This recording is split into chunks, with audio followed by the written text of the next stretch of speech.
Hello बच्चों, let's read a given question. The question says state true or false. In non-uniform circular motion, speed remains constant. So इस question का जो key concept we need to understand is the concept of non-uniform circular motion. Non-uniform circular motion. So यहाँ पे we need to understand for a circular motion, when a particle is moving in a circular path, the motion is called as circular motion. ठीक है, ये particle है let's say and is moving in a circular path, इस direction में let's say anti clockwise move कर रहा है. So this is what the circular motion is. अब इस सर्कुलर मोशन में वी कैन सी कि इस पार्टिकल के पास हर इंस्टेंट पे कुछ ना कुछ वेलोसिटी होगी. लेट्स से इस इंस्टेंट पे इस पार्टिकल के पास जो वेलोसिटी है वो है v, and if this velocity is getting change, let's say इस पॉइंट पर आने के बाद वेलोसिटी कुछ और हो गई, लेट्स से v डैश हो गई.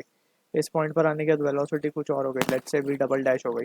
ठीक है, सो इन that situation we can say that this is a case of non-uniform circular motion. Non-uniform circular motion, जैसे हम वर्टिकल सर्कुलर मोशन में देख सकते हैं, it is a case of non uniform circular motion.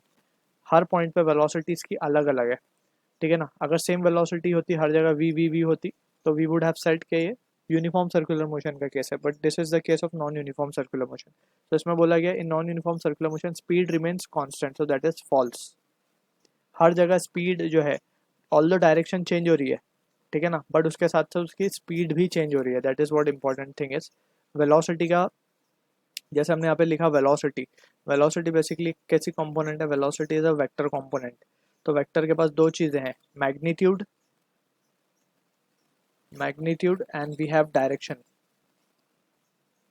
ठीक है, अब अगर इसमें से कोई भी एक चीज चेंज हो जाए, या तो मैग्नीट्यूड या डायरेक्शन, सो वी से कि वेलोसिटी चेंज हो गई. ठीक है, और मैग्नीट्यूड का ही हम दूसरा नाम बोलते हैं स्पीड. वेलोसिटी के मैग्नीट्यूड को हम क्या कहते हैं, स्पीड कहते हैं. तो अगर इसका मैग्नीट्यूड कांस्टेंट है लेकिन इसका डायरेक्शन तभी भी चेंज होता जा रहा है, यू कैन सी यहाँ पे.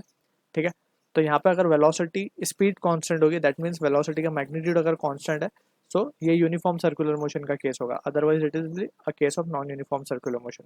सो false will be the answer for this. I hope you understood the solution. All the best.